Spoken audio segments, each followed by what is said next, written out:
അറിയാലോ, വർഷങ്ങളായിട്ടുള്ള ഒരു സംവിധാനം. ഞാൻ അതുകൊണ്ടാണ് പ്രാചീനമായ അറിവിനെ കൂടി അതുമായിട്ട് സംയോജിപ്പിച്ച് മത്സ്യത്തൊഴിലാളികളുടെ ഒരു പങ്കാളിത്തം കൂടി അതിലുണ്ടാകുന്ന രീതിയിൽ ഞങ്ങളതിനെ പരിഷ്കരിക്കാനാണ് ആഗ്രഹിക്കുന്നത്. താങ്കൾ പറഞ്ഞ ഒരു കാര്യം വളരെ പ്രധാനപ്പെട്ട ഒരു പരാതിയായി ഇതിനു മുൻപ് ഉയർന്നു വന്നിട്ടുള്ള ഒരു വിഷയമാണ്.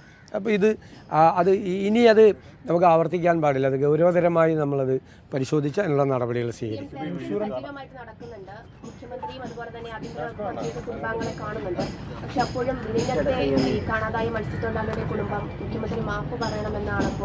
ഞാൻ അതെല്ലാം അവരുടെ വികാരം നമ്മൾ ഉൾക്കൊള്ളുന്നു. കുടുംബത്തിൽ നിന്നൊരാളെ നഷ്ടപ്പെട്ടു കഴിഞ്ഞാൽ ഉണ്ടാവും. അവർക്ക് ആരോട് പ്രതിഷേധിക്കാൻ പറ്റും?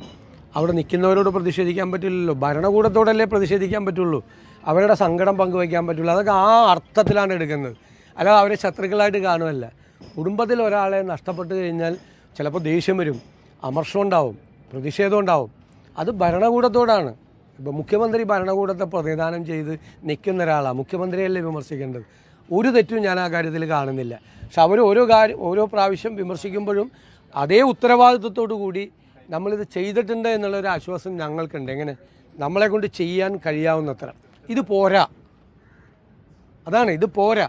ഞങ്ങളെല്ലാം എല്ലാ ദിവസവും 2-3 മണിക്കൂർ ഇടവിട്ട് ഈ കാര്യങ്ങൾ വിലയിരുത്തിക്കൊണ്ടിരിക്കുകയാണ്. ബഹുമാനപ്പെട്ട മന്ത്രി ഷിബു ബേബി ജോൺ ഇക്കാര്യത്തിൽ ആദ്യാവസാനം വലിയ ഇവിടുത്തെ കാര്യം മാത്രമല്ല, ഈ സംസ്ഥാനത്ത് വിഴിഞ്ഞത്തെ കാര്യത്തിലും മുതലപ്പുഴയിലെ കാര്യത്തിലും ഒക്കെ വലിയ താല്പര്യത്തോടു കൂടി ഇടപെടും. ഞങ്ങളിത് നിരന്തരമായി ബന്ധപ്പെട്ടുകൊണ്ട് ഇതിൽ വരുത്തേണ്ട അടിസ്ഥാനപരമായി നിങ്ങളിപ്പോൾ ഇവിടെ പറഞ്ഞു ചില കാര്യങ്ങൾ ഗൗരവമുള്ള കാര്യമാണ് പറഞ്ഞത്. അതുൾപ്പെടെയുള്ള കാര്യങ്ങൾ ഉൾപ്പെടുത്തിക്കൊണ്ട് നല്ല മാറ്റം വരുത്തും.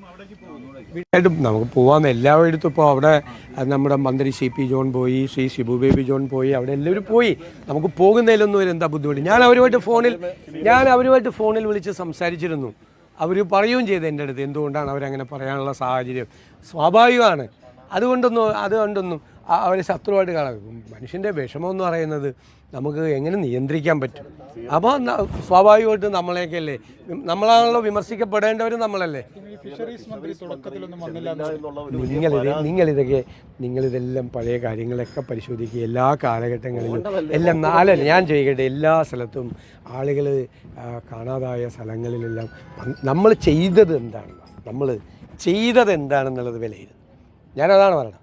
ഒരു കാലത്തും ചെയ്യാത്ത തരത്തിലുള്ള ശ്രദ്ധ ചെലുത്തിയിട്ടാണ് അക്കാര്യത്തിൽ ജില്ലാ ഭരണകൂടവും ജില്ലാ കളക്ടറേയും ഉൾപ്പെടെയുള്ള ആളുകളുടെ ഞാൻ അക്കാര്യത്തിൽ അവർ എല്ലാം പൂർണ്ണമായി ഇതിൽ ഏകീകരിച്ചുകൊണ്ട് ഏകാഗ്രത പുലർത്തിക്കൊണ്ട് അത് ചെയ്തു.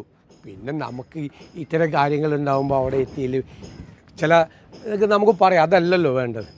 ഈ രക്ഷാപ്രവർത്തനത്തിനും അന്വേഷണത്തിനും ഉള്ള ഇതുവരെ ചെയ്യാത്ത തരത്തിൽ ചെയ്തിട്ടുണ്ട്. അത് ഇനി മുതൽ ഇതൊരു അനുഭവമായി മനസ്സിലാക്കിക്കൊണ്ട് അത് ഏറ്റവും കൂടുതൽ മെച്ചപ്പെടുത്തിയിട്ടുള്ളൊരു നല്ല രീതി കൂടി ഉണ്ടാവും. അവരെ അങ്ങനെ നമുക്ക് കളയാൻ പറ്റില്ല. അവർ പൊക്കോട്ടെ, ഇത് സംഭവിക്കും, കടലിൽ പോയാൽ അങ്ങനെ വിടാൻ പറ്റില്ല. നമുക്ക് അവരെ സംരക്ഷിക്കണം, അവരെ പ്രൊട്ടക്റ്റ് ചെയ്യണം. അതിനു വേണ്ടിയിട്ട് ഗവൺമെൻറ് വലിയ ശ്രദ്ധയോടുകൂടി കാലാവസ്ഥാ പ്രവചനത്തിൻ്റെ കാര്യത്തിൽ കൂടി ഇന്ത്യയിലെ ഏറ്റവും നല്ല കാലാവസ്ഥാ പ്രവചനം നടത്താൻ പറ്റുന്ന ഒരു സംസ്ഥാനമാക്കി കൂടി മാറും. കാലാവസ്ഥാ പ്രവചനം നടത്തുകയും അതോടൊപ്പം അതിൻ്റെ വാർണിംഗ് സിസ്റ്റം കുറേ കൂടി ഡെവലപ്പ് ചെയ്യാൻ പറ്റാവുന്ന രീതിയിൽ ഇന്ത്യയിലൊരു മോഡലാക്കി കേരളത്തിനെ മാറ്റണമെന്നാണ് ഞങ്ങൾ ആഗ്രഹിക്കുന്നത്. പക്ഷെ ഒന്നും ഉണ്ടായില്ല, ഒരു തയ്യാറെടുപ്പ് ഒന്നും ഉണ്ടായില്ല. ഇനി അത് പറ്റരുത്. ഇത് അറിഞ്ഞുകൊണ്ടല്ലല്ലോ ബജറ്റിൽ ഇത് പ്രഖ്യാപിച്ചു. കാരണം കേരളത്തിൻ്റെ ഒരു മുൻഗണനയാണ് ഈ കാര്യത്തിൽ. ഒരു അപകടമുണ്ട്. അറബിക്കടലിലെ കാലാവസ്ഥ മാറ്റത്തെക്കുറിച്ച് വ്യതിയാനവുമായി ബന്ധപ്പെട്ട് അറബിക്കടൽ വളരെ ശ്രദ്ധയോടുകൂടി നിരീക്ഷിക്കേണ്ട ഒരു സ്ഥലമാണ്.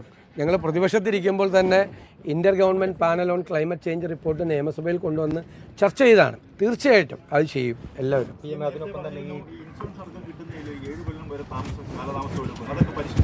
ഉറപ്പായിട്ട് പരിഷ്കരിക്കും.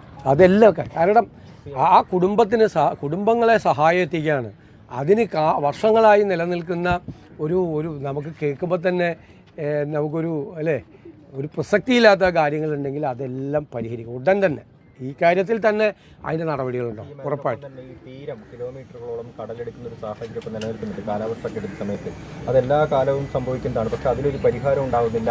കടൽ ഭിത്തി നിർമ്മാണത്തിൽ വലിയ തോതിലൊരു അശ്രദ്ധയും അശാസ്ത്രീയതയൊക്കെ ഉണ്ടാകുന്നുണ്ട്. ഇപ്പോൾ കടൽ ഭിത്തി നിർമ്മാണത്തിൽ നിലവിലിരിക്കുന്ന എല്ലാ പ്രോജക്റ്റുകളും പുതിയ പ്രോജക്റ്റുകളും മുഴുവൻ അനുവദിക്കാൻ വേണ്ടിയിട്ടുള്ള തീരുമാനമായിട്ടുണ്ട്. എത്ര കോടി രൂപയായാലും തീരശോഷണം നേരത്തെ പറഞ്ഞ കാലാവസ്ഥ വ്യതിയാനത്തിൻ്റെ ഭാഗമായിട്ട് കേരളത്തിൽ അതിഭയങ്കരമായ തീരശോഷണം നടക്കുന്നുണ്ട്. തെക്ക് മുതൽ വടക്കേ അറ്റം വരെ നടക്കുന്നുണ്ട്. ഞാൻ പ്രതിപക്ഷ നേതാവായിരിക്കുമ്പോൾ തന്നെ 10-20 ഈ കടലോരങ്ങളിൽ സന്ദർശിച്ചിട്ടുള്ളതാണ്. അപകടകരമായ രീതിയിൽ നിയമസഭയിൽ പറഞ്ഞിട്ടുമുണ്ട്. അപകടകരമായ രീതിയിൽ തീരശോഷണം നടക്കുന്നുണ്ട്. തീരപ്രദേശത്ത് ഇപ്പോൾ നമ്മളൊരു വീട് കാണുമ്പോൾ അടുത്ത മൺസൂണിൽ ചിലപ്പോൾ ആ വീടില്ല, നല്ല സ്ഥിതിയൊക്കെ ഉണ്ട്. അപ്പോൾ അതനുസരിച്ചിട്ടുള്ള കാര്യങ്ങളെല്ലാം തീർച്ചയായിട്ടും